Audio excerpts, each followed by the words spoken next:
There are certain conversations outside of religion that I will not have with Christians. For example, my family. There are certain people in my family where I understand where their mind is when it comes to Jesus, God, all that. I know where their logic lies. And it's completely illogical. Like, completely. Like, it's not even funny how illogical certain people in my family are when it comes to religion. And the fact that I know that they can be that illogical within that topic of religion, I can't trust their opinion on things outside of religion because I know where their brain can go. So, because of that, there are certain topics I'm just not going to have with certain people in my family, you know? Now, again, I don't think that's all Christians. I think some Christians, I still don't believe in the belief, but I do think some Christians do have a reasonable choice to believe in God, Jesus, whatever, you know? But I think most of them are very illogical. And for me, that thought process goes so far for me. It's like once I realize you're a Christian, I'm gonna stop. I'm gonna immediately not question you about it. Because I don't want to know how illogical you are capable of being. Like, I literally don't want to know. Because once I know, I will lose respect for you in ways that matter. So it's like, ignorance is bliss for me. I'm just going to assume that you are an intelligent Christian. You are smart with your beliefs. And you're not blindly following your feelings. The fact that there's women out here that believe that they come from a man's rib. Indoctrination is so fucking terrifying. And while we're talking about dismantling patriarchy, how about let's dismantle every Abrahamic religion that there is? Because really, that is a tool to push, one of the biggest tool to push patriarchy. I mean, it teaches us that women was the first sin and curse in the world. So it tells us that, women came from a man's rib, when we all know that all humans come from women. It tells us to honor men, to make them our leaders. How about we just eradicate Christianity? How about we eradicate Islam, Judaism, all Abrahamic religions? Gotta go. It got to go. Like, we are under attack right now. Nationally, here in America, a white supremacist, patriarchal, Christian nationalism terror going on right now. And the bills that are being introduced into Congress directly affects us as black people, as all non-white people, all non-white men. So I just feel like, how about we start, dismantling certain things and organizing certain things to save us from what's about to happen to us. Because if you think this orange man in this office is done, and it hasn't even been a year since he's been in office, girl, we got 3 more years to go. And he's already done all of this. It's time to do some work. Self-work, community work. It's time to do some damage. It's time to tear some stuff down. And one of the main things that we need to tear down is religion. I know the historical safety and organization within the black church,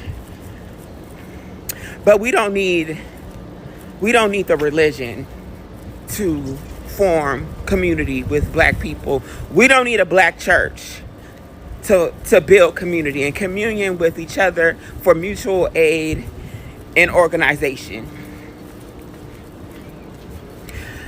And what was Jesus during slavery? Was it his plan to enslave us? F that.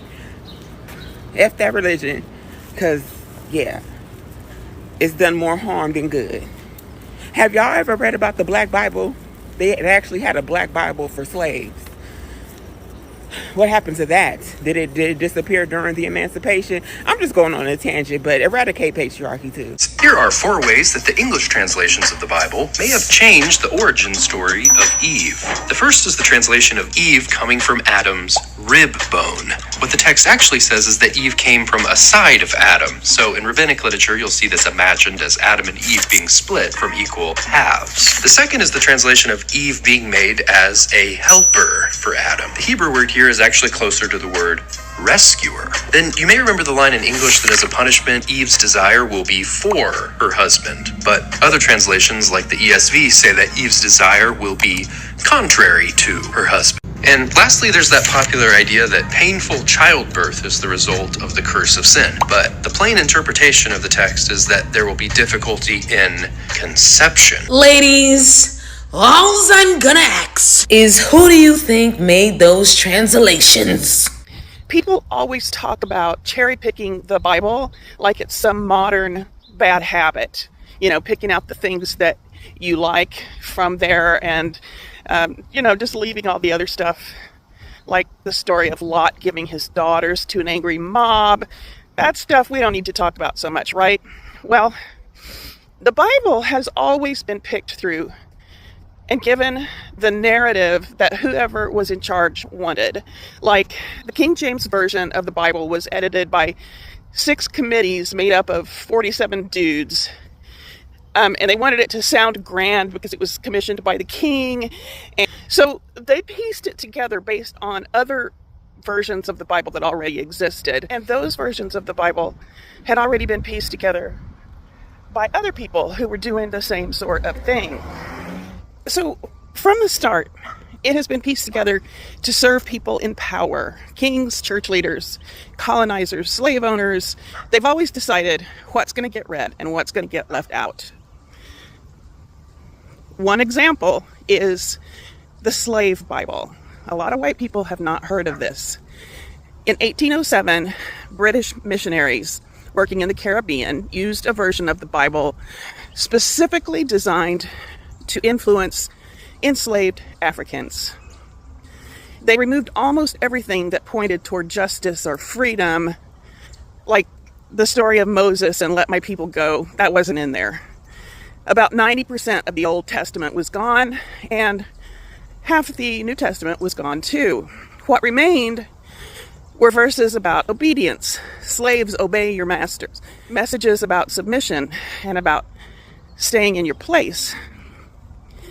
Most enslaved people did not know how to read. They were not allowed to read. And in some places, many places, it was illegal to teach them to read. How convenient.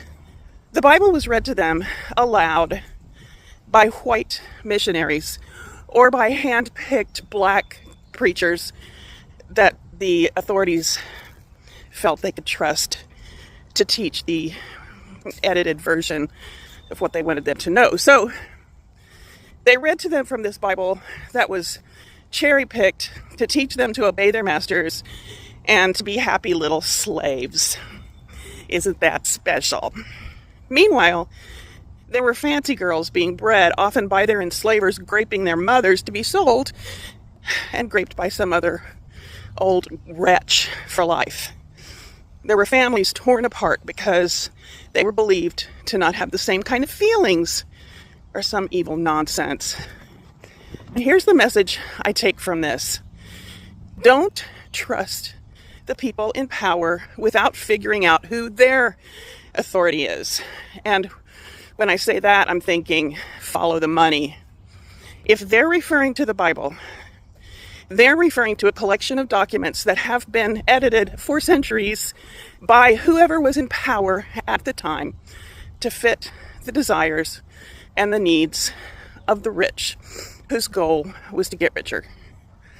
One share shows you care about learning the facts. Understand that I am not an expert. I am just an avid learner. You can be one too. Please join me. and stay curious.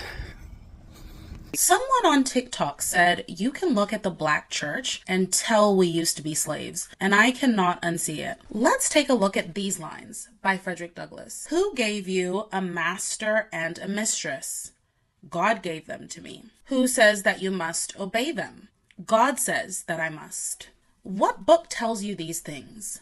The Bible. Now have a look at these. How do you know it's right to flog slaves? Because God sent Hagar back. How do you know it's impossible to make anyone slaves but Negroes? Because it's impossible to make anyone else slaves but Negroes. While the latter is satire, they're what typical Christian catechisms or call and response frameworks would have looked like in the antebellum South. One set was given to white church members, while another was given to African American members. The catechisms were used to indoctrinate enslaved people and teach them to see obedience, subordination, and suffering as commands from God. In Go Tell It on the Mountain, James Baldwin confronts the violent legacy of Christianity and how it was used to subjugate Black Americans. The story is set in Harlem in the 1930s, and 14-year-old John Grimes is caught between the oppressive demands of his Black Pentecostal church and his desire for personal freedom. His tyrannical stepfather, Gabriel Grimes, is so consumed by guilt, rage, and fear that he demands the same misery from his children. Thus, his faith is a system of punishment forged from the same religious logic that once justified the whip. But to understand all of this, we have to understand the historical context. During slavery, religious instruction was used to systemically dehumanize Black people. Today, we can see that catechisms are distortions and just outright lies of Christian theology. But this is how Christianity was perverted to enshrine Black suffering as divine and permanent. In Baldwin's Harlem, the Black people are not slaves in the legal sense, but they are shackled by a religious ideology that equates pain with virtue and freedom with sin. That being said, Baldwin still respects the deep and complicated reality of the Black faith. The book is simply an honest depiction of how Christianity has been distorted into a tool of control over the bodies and minds of Black folk. There was somebody debating online about two things, the Moors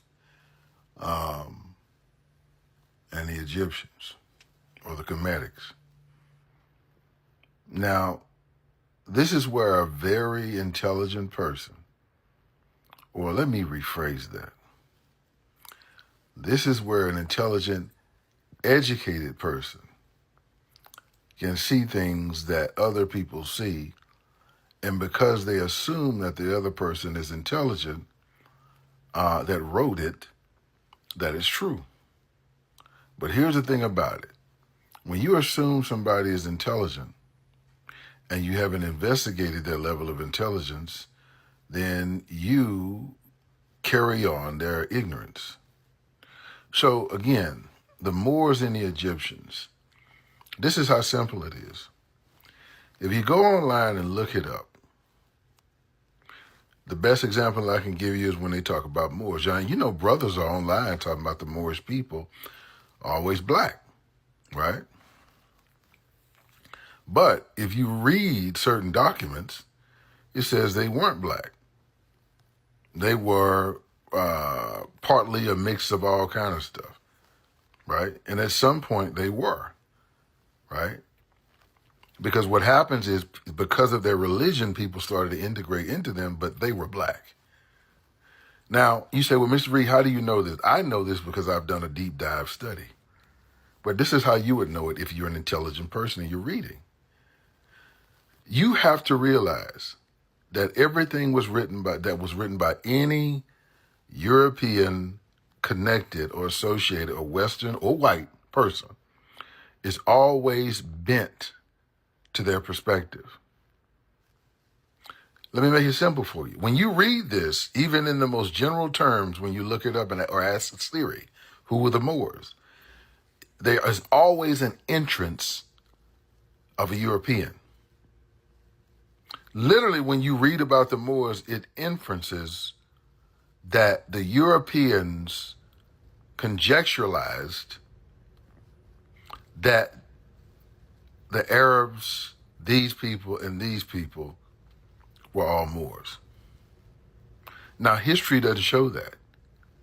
But if you're not a learned person, in other words, if you live in circular reasoning where you always assume every book you read from white people is not bent toward them, then you'll always be wrong. You can find the most well-educated person. They won't look at the conjecturalism. Let me give you to the Kemetic people. You do know the history of Egypt based on what Western people say started when they were recognized by the Greeks. Hence the name Egypt, which is a Greek word. After that, they conjured them up with the Arabs. See, what we miss is this, and I don't think you guys recognize, the Arabs are just as racist as white people. That's why their religion is so preeminent. But when you hear, brother, oh, we got Islam. Okay, well. But Kemet was all black people. When I say black people, I'm talking about us. If we want to talk about the pyramids and how we do this, okay, let me ask you a question. Why is it that the only people that know what pyramids are in Sudanese countries? And did you know there were over 200 pyramids in Sudan? There are pyramids all over the deepest, darkest parts of Africa. You didn't know that. They don't want you to know. So wouldn't it make sense that if other dark people, dark-called, beautiful Sudanese people, could build pyramids, that the ones that Egypt could? And nobody is kin to anybody in those tombs. That's the biggest part. Nobody. Like the Arabs that lived there who conquered and lived there. Don't know anybody. And they had moved, they had gone anywhere. But they're no relation to them people. You have to be careful what you believe coming out of the books that we read. We speak a language that's not ours. We eat food that isn't ours. One of the things Dr. Sebi said that was true, I don't eat white folks' food no more. I don't believe in what they say. Look, I don't know one black man with skin cancer. Not one. We weren't meant to eat this food. We weren't meant to, we don't eat meat. Bruh, stop being stupid. All over Africa, people eat meat. But we're not supposed to eat meat? Come on, man.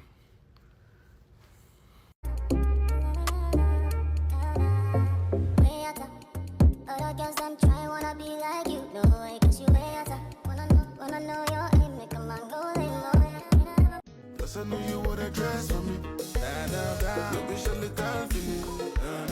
When you feel the party me. Riding in Lamborghini. J'avais nous sous ça. Campé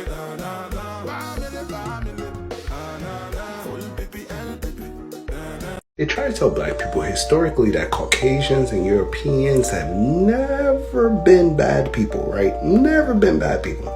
Now, even if you're not a Christian or you're not heavy into the Bible, right? The Bible is one of the oldest books around. In the whole Bible, they're talking about Jesus, his travels, and all these things. You don't hear about white folk in there. The Bible is not about white folks, right? When they finally introduce Caucasians, Europeans into the Bible, what are they doing? Think about it. When they start to introduce Europeans into the Bible, and I'm not even heavy into the Bible, what are they doing in the Bible? They've been doing this shit. Now you can say Jesus was brown, you can say he was dark skinned, you can say he's melanated, you can say he's black, you can say he's a whole lot of things, but he was not you know what. He was a brown skinned person. They even took his ass out. That is a crazy one, the white Jesus one, right? White Jesus is a motherfucker, bruh.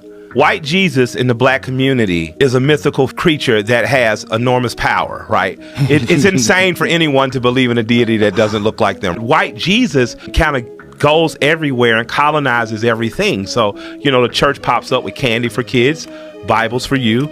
And by the way, we're going to be gone a while, but we're going to leave this guy here on the wall so you know what God's son looked like. So if God's son looks like a Doobie Brother, then so does God. God looks like Jim Morrison. You know what I'm saying? Really, Jesus was probably a tan guy with dark curly hair and brown eyes. Wow. The Christians are not going to like me for this, but I have to say it because at the end of the day, at some point, y'all are going to figure it out the hard way, and I just want to make sure that y'all are being ushered into this as smooth as possible. If your pastor is college educated, so for instance, he went to college, Bible college, solely to be a pastor, I'm going to tell you this right now. He or she is intentionally and willfully deceiving you. The shit that I learned at the college that I went to, when you're learning the material, okay, at some point you're going to sit there reading it, and you're going to have to come to a point, and this is the pastors I'm talking about. I'm not talking about me, because I didn't go to that school to be a pastor, right? I had to take the classes, and anyway, I was a Christian at the time, so I took the class anyway. When you start reading the curriculum in which these pastors are learning, you start to realize that they made a choice to deceive you. The shit that they're learning in school is not the same thing that what they're spewing at the pulpit. They are intentionally deceiving you. They are hoping and banking that you do not do your own scholastic and like higher level learning about the Bible. This is why they tell you, just read the Bible. Just read the Bible. You okay with just reading the Bible? Because I promise you, when you read outside sources of what the things that I'm talking about, what they teach in the the Christian college that I went to, you will walk out of there not a Christian, which is what happened to me. So what's funny, my dad sent me to this Christian college hoping that, because I wasn't baptized at the time, he was thinking that, oh, this is going to bring me closer to God. The information that I learned in that school is why I am not a Christian today. So when the Christians be on my fucking profile talking about, oh, see, you let the world inspire you, see, you let the world. It was Christians and the shit that I learned as on a collegiate level is why I'm not a Christian today. I promise you. Your pastor is lying to you, right to your face. They are hoping that you will they're hoping that you will never pick up any other book but the Bible to dispute what they're saying, because there is way too much information to dispute what is going on in that Bible. I promise you. They are choosing to lie to you. And if you don't make a choice to seek that information and the truth out for yourself, they will continue to lie, deceive you, and when shit really does hit the fan, you thinking, oh, it's end times. It's the end times for you, because they led you into a burning building, and they knew this. I'm sorry, but reading your Bible 400 more times is not going to help you understand what I'm trying to tell you. I promise you, if you decide to do the collegiate level of understanding this, and you decide to say, you know what, I am no longer going to accept cognitive dissonance, I promise you, you're going to walk out of that motherfucker realizing, oh, you've been lied to your entire life. And the funny thing is, I'm going to tell y'all, even the religious leaders who represent the actual religion have already figured it out, and they're just profiting off of it at this point. They already know it's a spiritual metaphor, it's this, it's that, it's meant to control. They already know once they get higher up, especially if nobody told them, they figured it out. But they're just going to collect the benefits from it. They're going to collect the money from it. They're going to collect the power from it, because now they know something that the other people don't know. And so they'll just continue to represent it on a higher level in order to collect the benefits from it. But they don't really believe in this stuff, literally. Okay, because I've actually talked to a lot of high up religious people, and they don't believe in none of that stuff. They just Oh, well, I know. It's all metaphor. It's all symbolism. It's literally the same thing. I know. But they don't know. And you know what? I bet you there's a lot of Africans that if they hadn't have been brought over, not saying it was right, don't misunderstand, not justifying the slavery in the situation, but God, I still believe, used it. And now I'm sure there's a lot of Africans that got the gospel, and they're in heaven right now because they got the gospel. You know, what would be better? For them to have lived their entire life in Africa free, doing their voodoo or whatever, and then dying and going to hell, right? Or what happened? And then they go to heaven. They get the opportunity. Now, again, it doesn't justify it. The ends do not justify the means, but this is how God works. This is what God does in the Bible. And you know, For 2,000 years, while they told you to pray, they were preying on you. So what are you going to do now?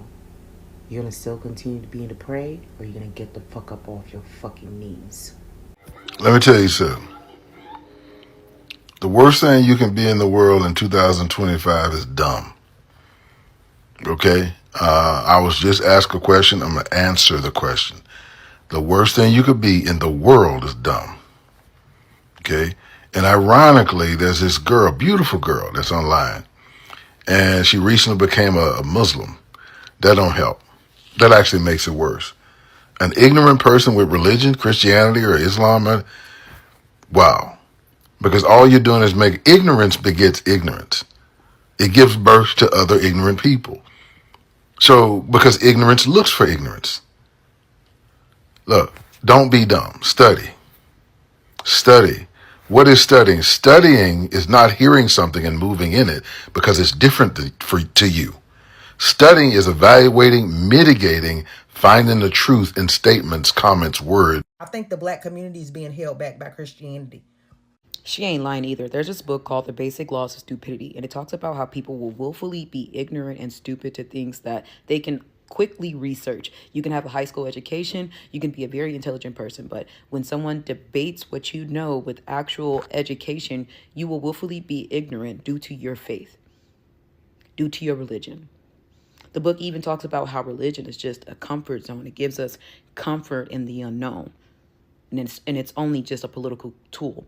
And that political tool being brainwashing the African American community for 600 years, 400 years of slavery, 200 years of segregation, brainwashing them to the point where the only book that they can read is a Negro Bible, and 200 years of segregation where immediately they have to get into the working field, not an educational field. And while they're in that working field, the one thing they can fall back on is their Bible that says to forgive. So the Black American people are the only people who have justified their slavery with God. God wanted us to suffer so we can be the richest Africans. Jews did not use religion as to why they needed reparations. They got that reparations because of what was done to them was wrong. And the Germans paid for that, so the Germans aren't the bad guys anymore. The Japanese, they bombed Hawaii and they paid Hawaii for what they did to them.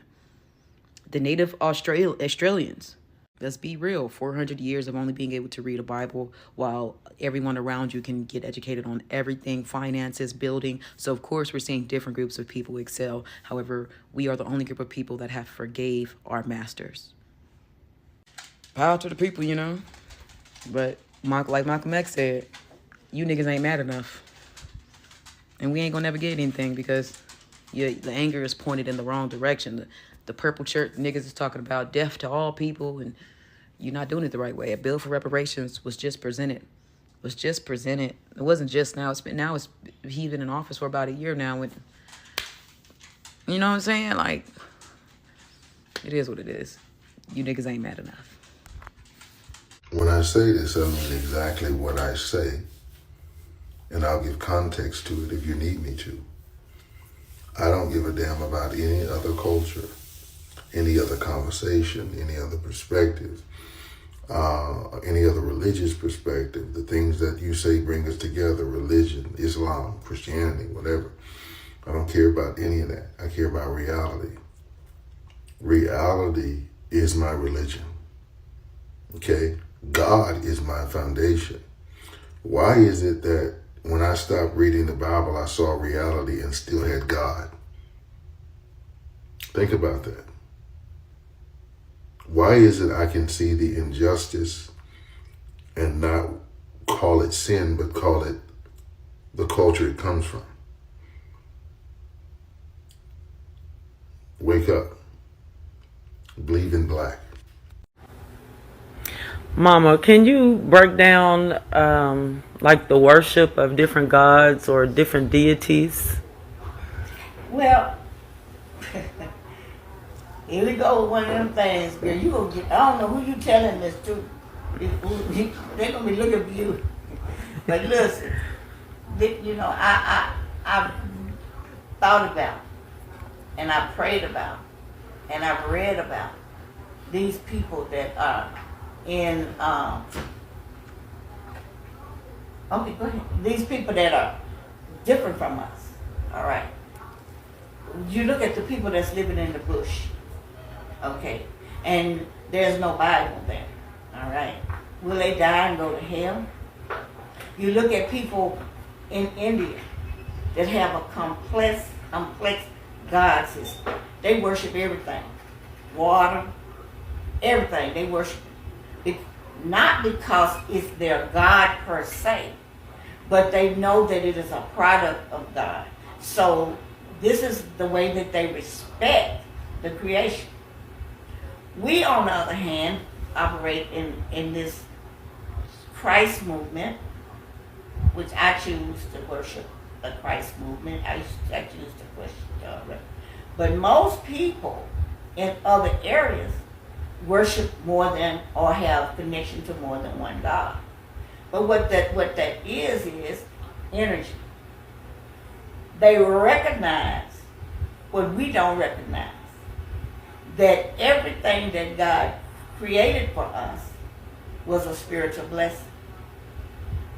We, on the other hand, are trying to force people to believe in Jesus Christ. But we are tearing up everything that God created for our well-being. We're cutting down the rainforests. So now we got floods and global warming. All of that is because of the destruction of the rainforests. All right? But those people say we don't take nothing out of this forest unless we thank God for it, or we thank Mook or whoever let us get this animal that we're going to eat, and we pray that he be replaced. We don't take more from what God has given us. But we take everything. We take everything. We take everything and we run it in the ground. We just run it in the ground. But all of these spirits, they are deities, but they are not. These entities that you hear, this is the energy that people feel coming from fellowship with the universe, with the earth, with the water, with the trees. They are in harmony. The American Indians are in harmony and with the earth. Okay? What despaired them so is when the white man came in and killed all the buffalo for sport. They could not process that. They could not process the indignation that they could not process that, because God gave us this, that we would have enough food to last a lifetime. But you killed them all. So ain't nothing left for us to do but to starve to death. So those different gods we want to condemn us for, but we can't, because they respect everything that God created. Their hearts go out. Lord, they say you praying to the water. You're not really praying to the water. You're asking the water to fellowship with you. The Aborigines wrote that down so cold. That fellowship with the earth, with God's creation, with the fellowship with the night, the fellowship with everything. Stonehenge was a fellowship with the stars. So we want everybody to do what we do, and we know less than anybody. Because all of the things that Christians do is destructive. In the name of Jesus, they do it. And it's all destructive.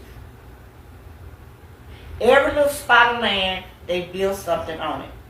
And God said, when you build houses from end to end, then my wrath will be kindled against them. And it frightens me every time a storm comes, because you see the houses, he just tearing out, and in California, he just burning them down by the acre.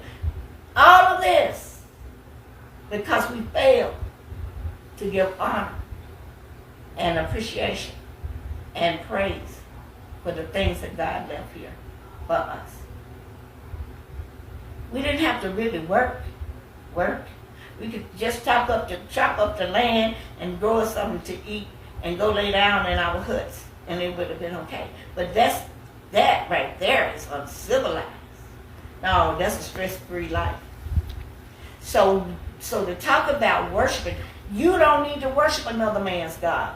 You need to focus on the God that you have chosen to worship. Oh, I'm going to worship Oshun and all of these things. Leave them false gods alone, because it's not a simple thing. It sounds good, but you got to know what you got to do to satisfy that, and you got to understand why they're doing that. It's not that they don't believe in God, because they do, but they believe in God in his comprehension. They recognize that everything, Africans, Indians, American Indians, Indian Indians, they recognize that God is wider than that little bitty Sunday service that we do. They recognize that. And so they bow to that. Thank you, God. Thank you, God. Thank you, the God of water. I thank you, because they know that everything that they have came from the God in the universe. But we don't understand that. We're the most selfish, the most unlearned of all the people that assume to worship a God. We are, that's all we know is that God gonna bless me, and I'm gonna get a new car, I'm gonna get a house, I'm gonna get a man. That's ours, and I'm blessed because I'm blessed and highly favored. But those people thoroughly understand what they're worshiping. You tell me that you go out there and rock around a thing 90 times, that in the rain, in the heat, they walk around, they walk around and around and around, continuously praying. We don't want to stay in church an hour and a half. And we search the Bible when we get out. So don't be trying to run around trying to sound informed. Like I told my husband tonight, I said, y'all used to make me so mad. Talking about, I'm in a struggle. You don't know nothing about that. I'm in the struggle, brother. What struggle? You ain't never been on no plantation with a whip across your back. What is you talking about, you in the struggle? I was in, maybe just got into it. I was in the struggle. What struggle? You ain't never been lynched. You ain't never had nobody snatch your husband out the bed and hang him in a tree. You don't know nothing about no struggle. We was arguing. I marched and yeah, and y'all didn't get nowhere when y'all got through marching. So me and them had it the other night. We need to see our God in his totality. But we don't. And then when somebody comes to try to teach you that, I don't believe that. I don't believe that. But these people got a handle on something that we ain't got a handle on, and we trying to call them heathens. Because see, them people in the bush ain't going to hell. Because they share everything. They love each other. He said, when I was hungry, you didn't feed me. Yes, I did, because I killed a monkey last Thursday. We all ate monkey meat. We all ate monkey meat. Everybody in the little village had something, because we made a stew, and we had something. And the oldest person got the most. But we ain't finna do that. And nigga need a good job.